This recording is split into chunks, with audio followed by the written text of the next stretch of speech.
hridroga, which I would consider as either carditis, pericarditis, or endocarditis, inflammatory pathologies related to the heart. Now, the inflammatory pathologies related to the heart are of many types, and majority of them are produced due to the or some other underlying pathologies. So, more important will be the underlying pathology than the endocarditis, or maybe the carditis as a whole. Now, I will be going into detail of each of these. In a typical Pittaja hridroga, the clinical symptoms mentioned are Pitta, Trishna, Bhramo, Murcha, Daha, Swedo, Amlaka, Klamaha, Chardanam, Amlapittasya, Dhumaga, Pitatadjvaraha. Inflammatory signs like fever or the severe inflammatory conditions like toxemia, where the patient will be having impaired consciousness, giddiness, etc., as well as gastrointestinal tract symptoms of vomiting or maybe the sore irritations are the symptoms like. Now, as far as the clinical conditions of carditis are concerned, for the sake of convenience, we usually study these under many heads like myocarditis, where the cardiac muscles are involved, endocarditis, where the endothelium is involved. Of course, it's not true that there is an exclusive myocarditis and there is an exclusive endocarditis. In both the conditions, there will be the underlying pathology involved in both the areas. But still, as far as the outcome is concerned, the differences are slightly different, and myocarditis has comparatively a better prognosis and can be better managed, whereas endocarditis would have a comparatively poor prognosis. Now, as far as this myocarditis is concerned, the myocarditis has been categorized into two stages: acute phase and the chronic phase. Of course, myocarditis conditions could occur due to many other diseases also, but in the recent years, after the COVID episode 2019 as such, the cardiac inflammation is myocarditis has become rather more significant, and it can result in a very typical clinical presentation of acute respiratory syndrome, which can result in intense cytokine storm and then even the death occurs. So, the clinical picture of myocarditis has changed now in the recent years after the COVID invasion. Earlier to COVID, the way we were studying myocarditis, the information was slightly different, where the course is supposed to be a relatively slow course, and hence it's categorized into two phases like acute and chronic phase. Acute phase is considered as the first 2-week condition, whereas the chronic phase is considered as more than after the 2-week status. Now, whatever the major issues which we are discussing now would be related to the non-COVID myocarditis. In a COVID myocarditis, the total outcome would be rapid, and most of the conditions it presents with the very catastrophic pathology, that there will be acute phase, all of a sudden there will be even a respiratory involvement and respiratory depression can occur. So most of the issues which we discuss will be related to the maybe the myocarditis other than that of the COVID invasion. The issue is that that's about the general issues of the myocarditis. In case of myocarditis, the clinical symptoms could be of different category. The symptoms could be either mild symptoms, which are often missed, like where there could be even a slightly pericardial involvement also. The patient may have chest pain, fever, sweats, chills, dyspnea. It's just like any other febrile condition. The only other issue could be like the patient may have the chest pain as an additional symptom. In a typical viral myocarditis, like where there would be initially flu-like symptom of fever, arthralgia, pain in the joints, malaise, tonsillitis or pharyngitis, and upper respiratory tract infections could occur. So there again, the diagnosis could become quite difficult at that stage, because you may not have every classical clinical symptom otherwise. Only the other classical symptom which may occur could be palpitations, syncope, or sudden cardiac death due to ventricular arrhythmias or atrioventricular blocks which can develop. So a careful auscultation of any patient presenting with the fever-like condition is absolutely essential. and most of the times the prediction of a myocarditis or maybe bacterial endocarditis is both the conditions are made out by these auscultatory abnormalities.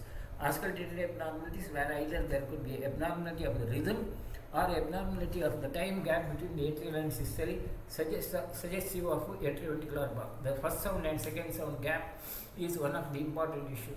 The gap between the two could be altered significantly in patients of myocarditis, or even there could be acute heart failure, sudden heart failure could occur in such condition. The types of, again, based upon the clinical course, the myocarditis is again categorized as a fulminant myocarditis. Fulminant myocarditis word is added now after the COVID episode, and earlier this word was not used as such, and it is a most characteristic of a viral symptom, particularly COVID, of course, or even it could occur in other viral pathologies also, where there is this interleukin storm, cytokine storm message, and it can suddenly develop with the ventricular dysfunction, and active myocarditis could occur.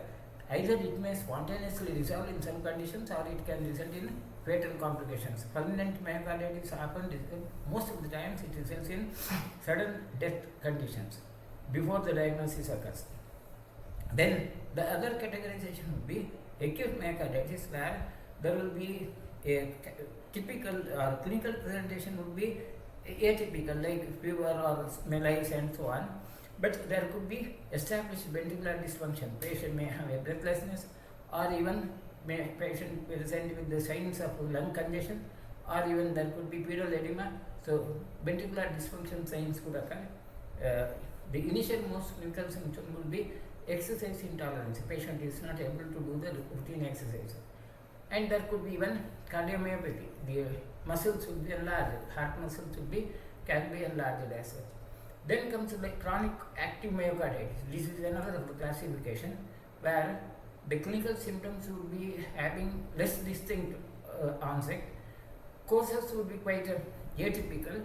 All that the patient would have a typical exercise intolerance and episodes of low-grade fever and gradual progressive ventricular dysfunction. Cardiac capability would be gradually reduced. There could be even relapses. Most of the times, this diagnosis at this stage, the diagnosis is based upon histological evidences than really clinical.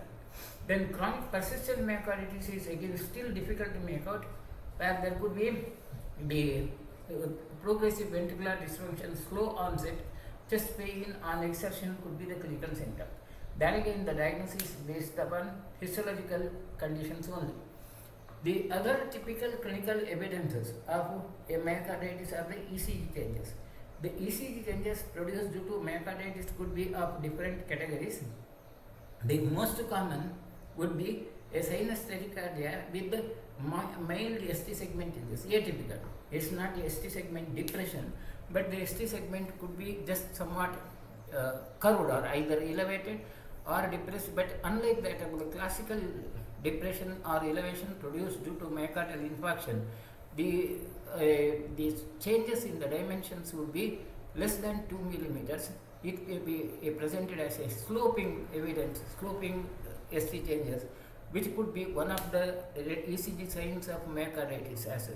Or there could be a ST elevation or concave ST elevation, which we call as concave ST elevation in the sense ST segment is elevated, but there will be some concavity over the area, and with there could be even pericarditic changes, where the total amplitude of the QRS complex could be less than normal, particularly in some leads, chest limb leads, whereas in chest leads it could be enhanced. The total amplitude of the QRS complex could be enhanced.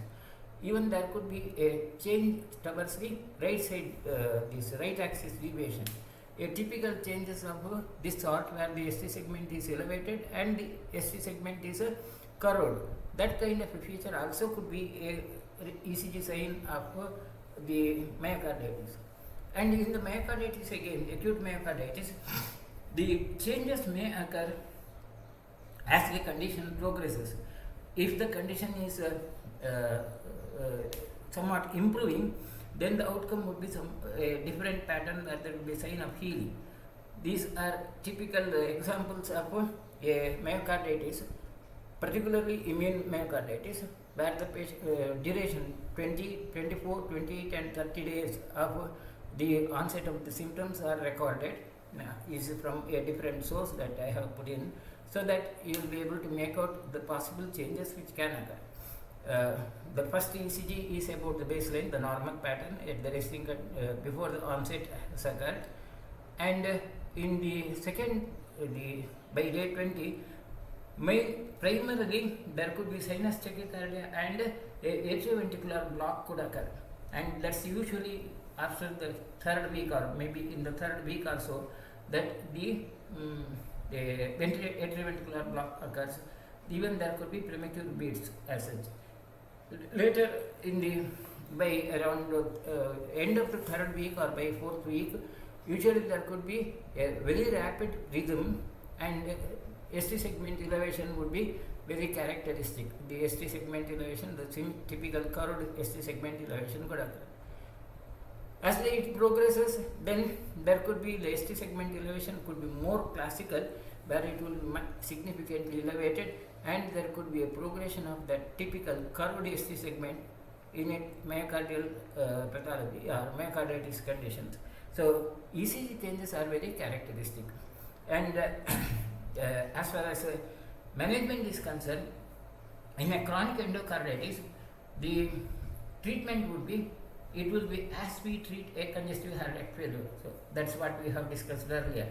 In the previous class, we have discussed about the heart failure management, the drugs used, digoxin, and so on, all the relative issues. We have discussed somewhat in detail, so I will not repeat that. The major management will be on the same lines, and the only exceptions would be sympathomimetic drugs should not be used because they can induce myocardial necrosis as such, whereas in other sorts of the chronic heart failure, you may use the sympathomimetic drugs like, or beta blockers also are avoided, possibility because of there could be decompensating phase of illness. Otherwise, it's the same as a management as such.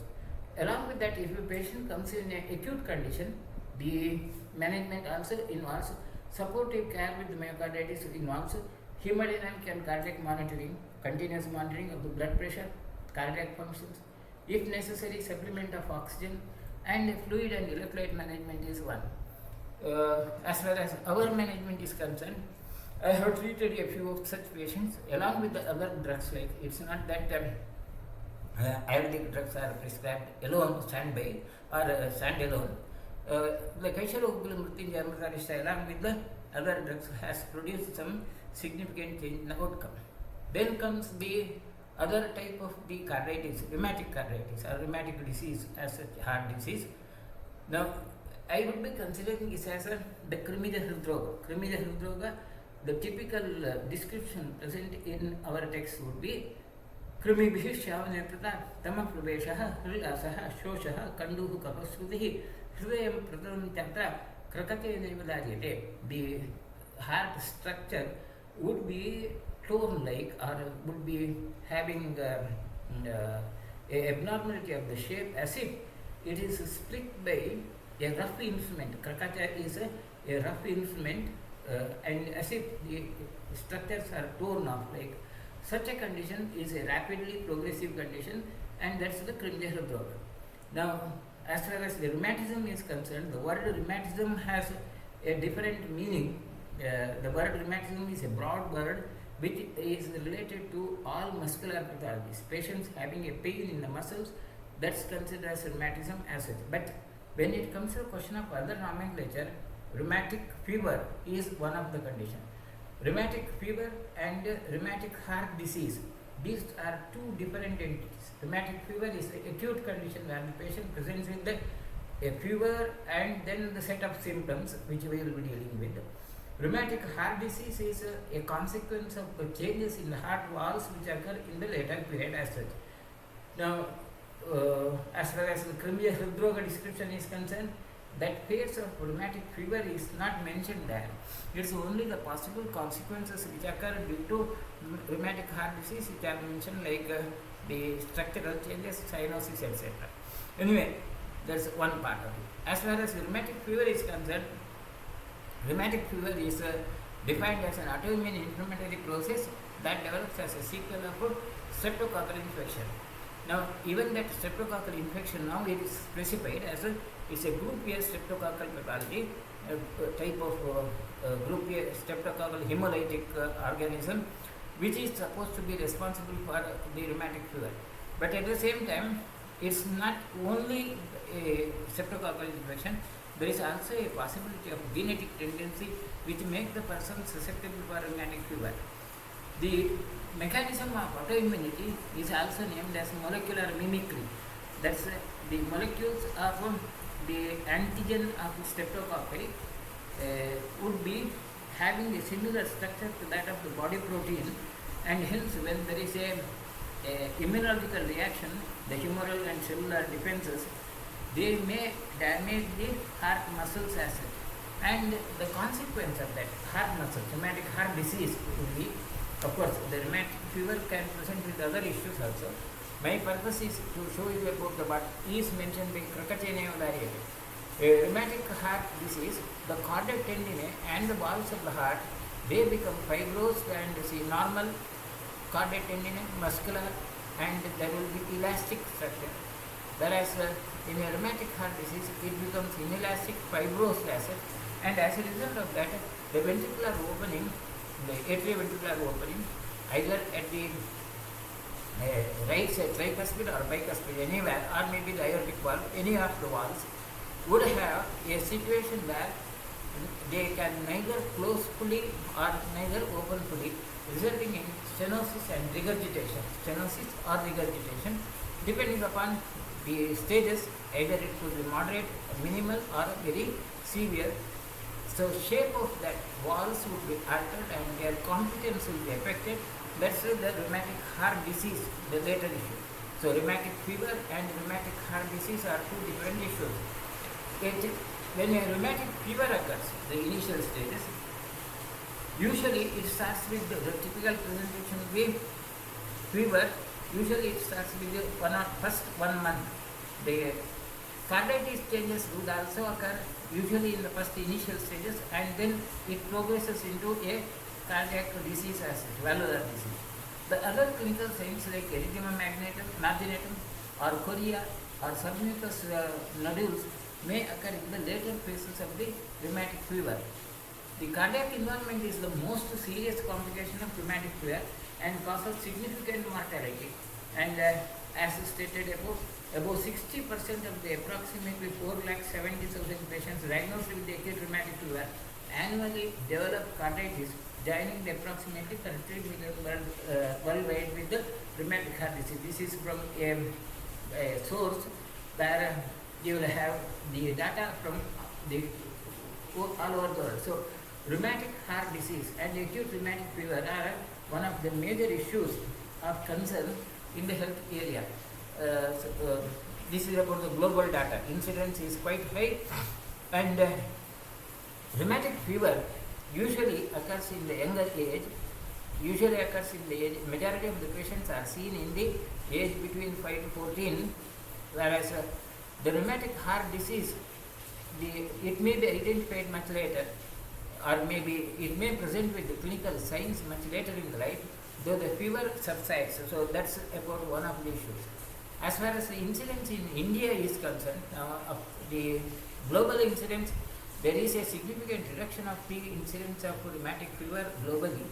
And as per the ICMR research, the incidence of rheumatic fever is reducing in India. But WHO data says that in the developing countries, the rheumatic fever is still increasing, and it's much more than elsewhere. So it's a controversial issue. According to ICMR data, there is a significant reduction of rheumatic heart disease. As far as the practical clinical issue is concerned, we do see a good number of rheumatic heart disease, and the reduction is not to the same extent as it is mentioned by ICMR probably there is some error in collecting the data in a controversial issue. I will not go into that part. But according to ICMR, authentic report says that rheumatic heart disease in India has reduced remarkably. But as per the global data, in the developing countries, including India, it's increasing somewhat more compared to other countries. It's increasing as such. So there is an issue of controversy. I will not go into that part. Now, as far as the clinical presentation of rheumatic fever is concerned, the major clinical presentations could be sore throat, arthritis, signs of carditis, chorea, erythema marginatum, subcutaneous nodules, or other symptoms like fever, abdominal pain, arthralgia, etc.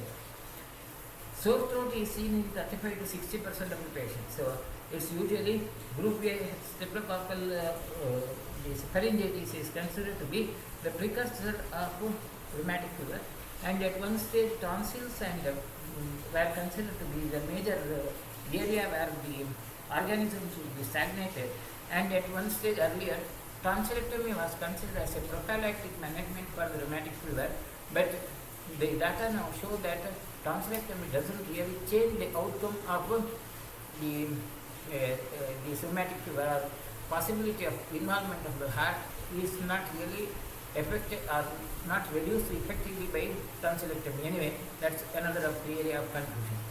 The other common clinical symptom of rheumatic fever is arthritis. Typically, arthritis occurs in a large number of patients. Around 70% of the patients it would occur as a clinical symptom of pain in the joints, and the characteristic presentation of rheumatic arthritis would be the usually major joints are involved, and it's a fleeting type of arthritis. Initially it involves one joint, and then there it subsides, then again another joint is involved. So this way patient may have episodes of pain and effusion in the joints, shifting from one area to the other, or occasionally even presentation may present with the polyarthritis, like a rheumatoid. Rheumatoid is characteristically presented with the polyarthritis, multiple joint involvement. Usually small joints are involved in rheumatoid pathology, whereas in the rheumatic pathology is usually the single joint presented at one time, and it bleeds to the joint. The usually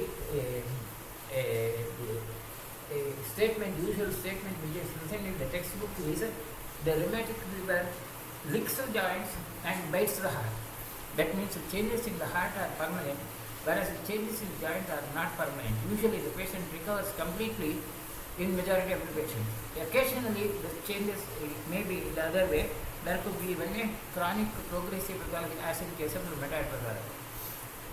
Then the carditis is the other most important issue. A patient with rheumatism or rheumatic pathology it has a 30 to 60% chances of developing a carditis. It's seen in about 30 to 60% of the patient, and more common in younger children, but does occur in the adults also. Chorea is another of the symptoms. Aerodynamic chorea is a involuntary dance-like movement of the body, which is seen in around 20% of the patients, and more common again in children and rare in adults. Erythema marginatum is a erythema occurring in rheumatic fever children, and it occurs in approximately 10%. It's also rare in adults. Subcutaneous nodules are still rarely seen in the patients as such. What I mean by erythema marginatum is a typical presentation of erythema either in the periphery or even in the core part of the body. Chorea is involuntary movements, repeated dance-like movement which occurs in children, and behavior is often seen as behavioral changes like. Subcutaneous nodules are painless nodules which are presented in the extremities, and usually it occurs after around a month or so of the rheumatic fever, and characteristically painless. Multiple nodules can occur anywhere in the body, not necessarily near joints, it can occur elsewhere too, and that's the other presentation of rheumatic pathology. To make a diagnosis of rheumatic fever, the most dependable diagnostic issue is a serological test where AS2 titer is to be studied. But it's not the AS2 titer alone. The other streptococcal antibodies or streptococcal group A throat culture is also suggested as one of the issues or methods of making the diagnosis. To make the diagnosis clinically, there is a Jones criteria for diagnosis, and that Jones criteria is by identifying or classifying these set of clinical symptoms into major and minor. The carditis, polyarthritis, chorea, erectile marginatum, and subcutaneous nodules are categorized as the major, and minor are fever, arthralgia, previous rheumatic fever or rheumatic heart disease, elevated acute phase reactant that ESR or CRP being raised, and prolonged PR interval seen in the ECG are the minor criteria. To make the diagnosis, the Jones criteria says either there should be two major or one major and two minor manifestations, or evidence of a group streptococcal A infection like this ASO titer being positive, or anti-hyaluronidase test also becomes positive. The major tests which are done are ASO test, or anti-streptococcal DNase, or ADB test, or anti-streptococcal hyaluronidase test, or AH test. Of course, most of the times we limit ourselves to the ASO test as such, and other tests are not done very frequently in our setup. Maybe in a very advanced state that DNase and hyaluronidase tests also may be done to confirm about the rheumatic pathology. The other tests which can help in making the diagnosis will be ESR and C-reactive protein, as well as blood cultures also are suggested as alternative treatment. ECG characteristics of rheumatic pathology, also rheumatic carditis, particularly involvement of the heart. So rheumatic diagnosis, fever diagnosis is based upon the serological test. But whether the patient has a carditis or not would be depending upon more of ECG findings, or maybe the clinical evidences of palpitation. The typical presentation in the ECG would be either there could be prolongation of the PR interval, that time interval between P and R would be longer than the usual, or even there could be other conduction abnormalities like arrhythmias could occur, or P mitral. P mitral is what we have discussed, where the P wave would be having a biphasic appearance. P mitral we have discussed earlier also in the previous sessions, and this would be the clinical signs, and that P mitral, whether it occurs or not, would be depending upon the amount of cardiac damage. The overall attack rate of streptococcal pharyngitis is 0.3 to 3%, but there are certain genetically predisposed individuals and hence the percentage can increase into 3 to 6% of the population. Now, the issue is group A streptococcal pathology is very virulent, or rather very common in the population, and about 3 to 6% of the patients who have a genetic tendency have that rheumatic streptococcal infection. But all patients with the streptococcal infection do not develop rheumatic fever. So, to confirm the rheumatic fever again is a practically clinical problem. Simply presence of the streptococcal infection doesn't make the diagnosis of rheumatic fever. There has to be some genomic abnormality. Now it is considered that there is a genetic susceptibility in individual beings, which makes the patient to be subjected, or maybe possibility of rheumatic fever. The treatment of rheumatic fever would be again under main heads like general treatment of the acute episode, management of cardiac issues, prophylaxis, and surgical care. The account during acute inflammation, patients presenting with the acute rheumatic fever, the drug of choice which is considered to be benzodiazepine penicillin, or long-acting penicillin is considered, or maybe short-acting penicillin like penicillin B, oral penicillin is given. The benzodiazepine penicillin is given as a 1.2 million units or 6 million units depending upon the body weight per 3 to 4 every 3 to 4 weeks continuously till the patient has relief. Now, how long there is an issue, and the WHO criteria says about the other issue. I will come to that part. Then say prevention. Then penicillin oral is given in the initial stages in 250 milligram twice daily. Other alternatives where penicillin cannot be given, penicillin is considered to be the drug of choice. Suppose penicillin is not possible to be given due to hypersensitivity reactions or many other reasons, the other comparative poor choices with sulfonamides or erythromycin also could be given in case of acute fever. Then the management of rheumatic symptoms, symptomatic management, the most important drugs are salicylates and steroids. Salicylates, the aspirin is the most important anti-inflammatory drug, and the dose of aspirin in case of rheumatism is 600 milligram to 1000 milligram. That's 1 gram. See, aspirin or salicylic acid given as a cardioprotective drug, lactate aggregation inhibitor activity is as low as 75 milligram to 150 milligram, whereas salicylates given for the rheumatism could be 500 milligram to 1 gram, that's 1000 milligram, or occasionally even 2 grams. 2000 milligrams also are given earlier. Now, this would be reducing the acute inflammatory effects remarkably, and except chorea is in all other conditions, salicylates produce a remarkable recovery in the clinical symptoms of acute rheumatic fever. If there is a carditis present and there is a third-degree heart block or heart failure, then only prednisolone is preferred. So, steroids are preferred. Others are not really the drugs like. If the prednisolone is started in case of cardiac failure or third-degree heart block conditions, the prednisolone has to be continued for 2 to 6 weeks depending upon the severity, and discontinuing therapy after 2 to 4 weeks, and then you maintain on salicylates for another 2 to 4 weeks would be the ideal choice. So, prednisolone is not given in all patients, steroids are not given in all patients.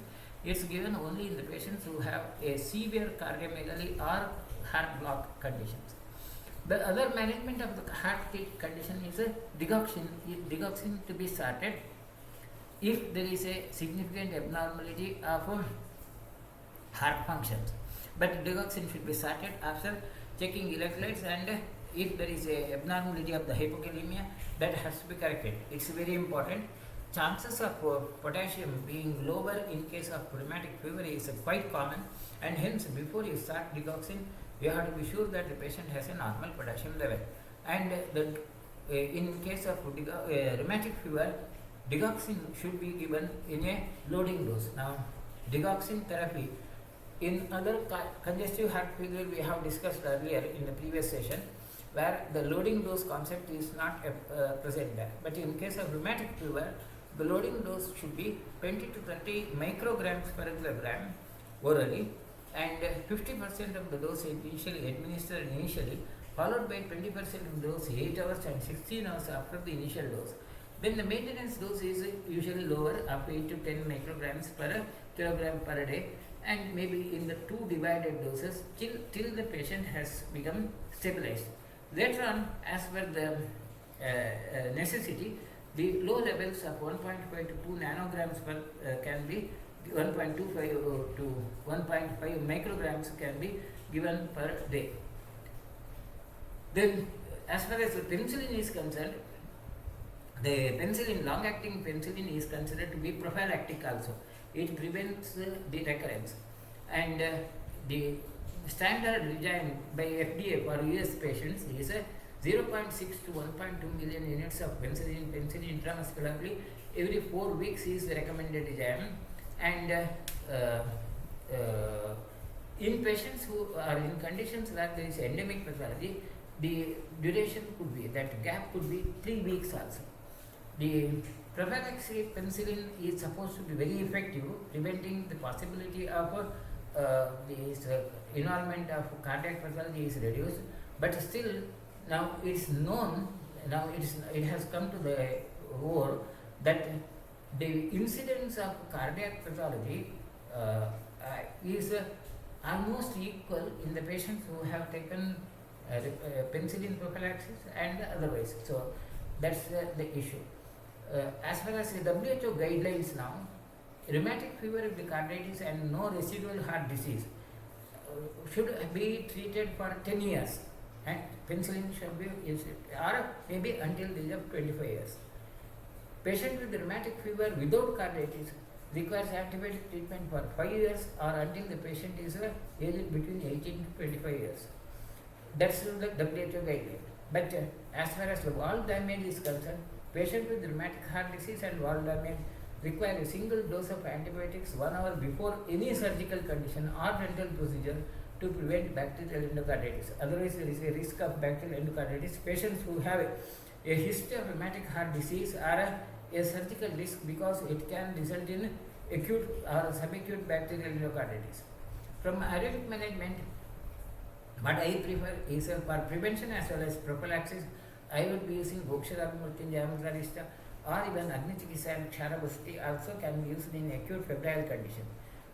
But once the heart pathology has occurred, there is no fibrosis of the metal valve has occurred, there is no question of any medical management as such. That's in brief about rheumatic heart disease, which is common, or rheumatic fever, which we do see quite, though not very frequently, somewhat common. Then the next variety of the disease is infective endocarditis.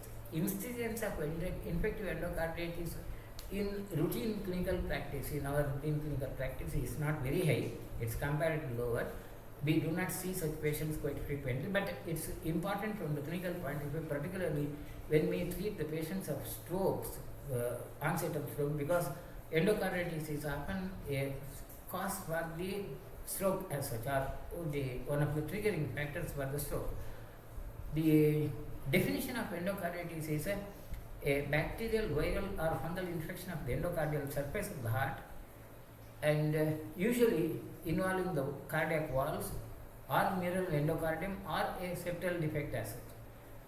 Usually the triggering causes are patients who have an antibiotic resistance, who are treated with multiple antibiotics for any other reason, or the patients who have implantation or intravascular devices, stents or the prosthesis, artificial valves, pacemakers, etc. They increase the chance of endocarditis. COVID-19 now has become one of the major issues for the endocarditis, infective endocarditis. Of course, COVID-19 is a recent issue, and the endocarditis has become rather more worrisome after the COVID-19 episode. Patients who have opiate drug addiction, opiate addiction, the endocarditis risks are more. As far as the COVID-19 issue is concerned, whether acute COVID phase COVID-19 is responsible or the vaccines for the COVID is responsible for the endocarditis is the controversial issue.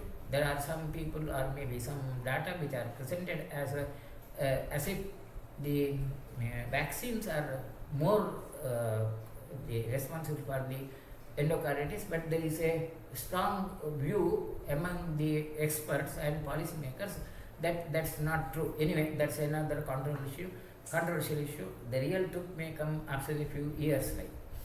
Then immunosuppressed patients also have a high possibility of the endocarditis conditions. The endocarditis condition may present with either acute and subacute.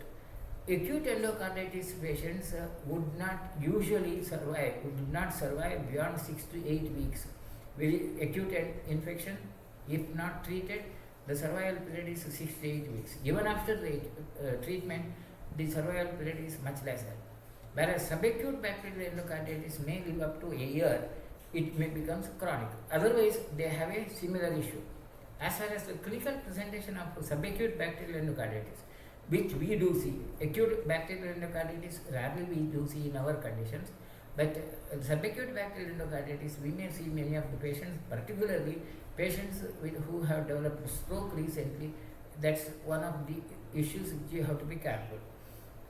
The initial clinical symptom could be usually fever, low grade, which is intermittent, which can be present for a long time, and heart murmurs. Auscultation of every patient of stroke is quite important. The murmurs, particularly hemic murmurs, often can be seen in patients with the bacterial endocarditis. 50% of the patient may exhibit one of the classical signs. The classical signs are petechiae, that reddish rashes seen over the body, or subingual hemorrhages. Subingual hemorrhages are hemorrhages seen in the optic disc when you do the optic examination. Then you will be able to see these as such, and which is present as dark red linear lesions, subingual lesions are in the nail bed seen as such, whereas rough spots are the retinal hemorrhages in the optic nerve area. rough spots are seen. Osler nodes and Janeway lesions are again subacute these hemorrhagic signs where there could be tender cutaneous nodules found in the distal parts of the digits, that's called as Osler nodes. When similar lesions which are non-tender, they are seen in the palms and soles, that's considered Janeway lesions. That's the Osler nodes, Janeway lesions, rough spots seen in the retina. And rough spots are made out only when you do the fundoscopy. Then other neurological diseases may be following include embolic stroke, particularly sudden onset of stroke with the febrile conditions, emaciated patients, you have to suspect that. Or it can be presented with intracerebral hemorrhages or multiple micro abscesses could occur in the brain as such. Other coexisting symptoms which could be seen in patients of subacute bacterial endocarditis could be splenomegaly, neck stiffness, delirium, paralysis, and congenital hemorrhages, pallor, gallops, gallops are third heart sounds, rhythms like gallop rhythms, rails, crepitations present, cardiac arrhythmias, pericardial drum, pleural friction drum, low-grade fever, anorexia, weight loss, inflammation-like syndromes, polymyalgia-like symptoms, pain in the joints throughout, pleuritic pain, symptoms like rheumatic fever with the altered sensorium like typhoid, headaches, etc. Abdominal symptoms like upper quadrant pain, vomiting, post-renal distress could occur.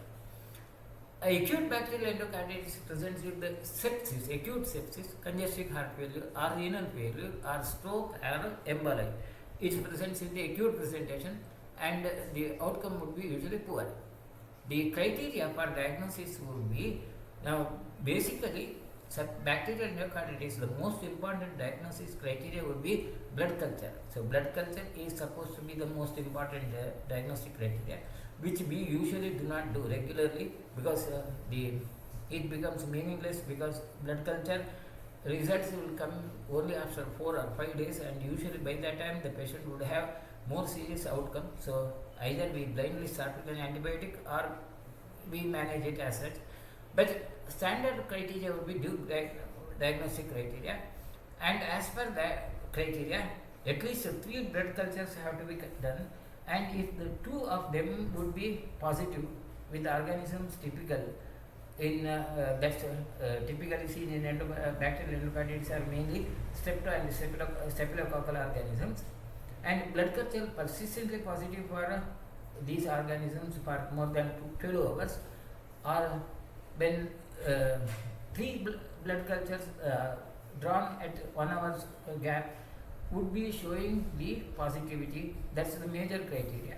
Then major echocardiographic criteria. See, blood culture in the routine clinical practice we do not really do to the same extent as it is suggested in the standard textbooks.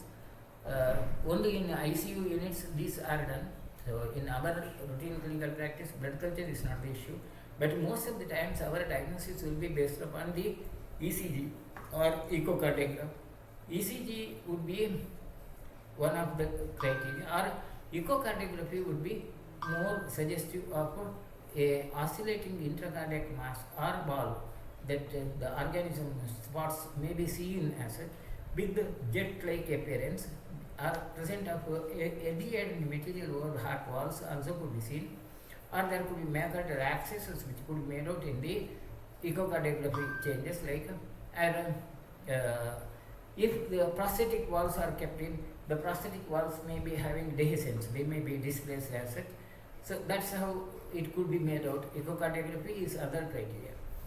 Then the other criteria would be having a previous predisposition to the heart conditions, including intravenous drug use like addiction, fever of high degree fever, or the vascular phenomena where the patient may have arterial emboli or pulmonary infarcts, mycotic aneurysms as such, so on. Immunological phenomena like glomerulonephritis, nodes, rough spots, etc. or blood culture positive, or echocardiography showing but they typically not meeting the echocardiographic criteria. So a due diagnostic criteria is based upon 2 major criteria, 1 major criteria and 3 minor criteria, or 5 minor criteria as such. Now this issue is more important from the ICU management point of view. In the routine clinical practice, we do not come across such condition because the patient would be in an acute condition. Either the patient will be shifted to some other hospital or the patient will be treated in a ICU condition. As far as the bacterial endocarditis is concerned, it is categorized into three categories. Native valve endocarditis, that's where there are no other processes or other structures. That's something which we could manage. Acute and subacute management conditions we can manage to a certain extent. Patients with endocarditis in prosthetic involvement, like where there will be some stents or maybe valves or so on replaced, that would be very difficult to manage from our routine clinical conditions. It needs more expertise as such. Are the patients who have intravenous drug abuse habits, like they make the prognosis poor. So if at all a patient of subacute bacterial endocarditis we manage, it could be possible only in case of the native valve endocarditis. Other conditions is not possible. In the native valve endocarditis, the underlying causes could be patients with rheumatic valve pathology, which is seen in about 30% of the patients, and usually mitral valve is involved. And the patients who have congenital heart disease, there again the native valve involvement could occur. Patients with mitral valve collapse with then associated murmur or degenerative heart disease with the calcification, these are the conditions where endocarditis could occur. Treatment as endocarditis would be, as I told you, acute endocarditis management is a purely ICU management and the other way is not possible. Whereas chronic or subacute bacterial endocarditis has a importance from the point of view of surgical issues. Many of the patients where any surgical intervention is done postoperatively, it could trigger subacute bacterial endocarditis, particularly in the patients of rheumatism.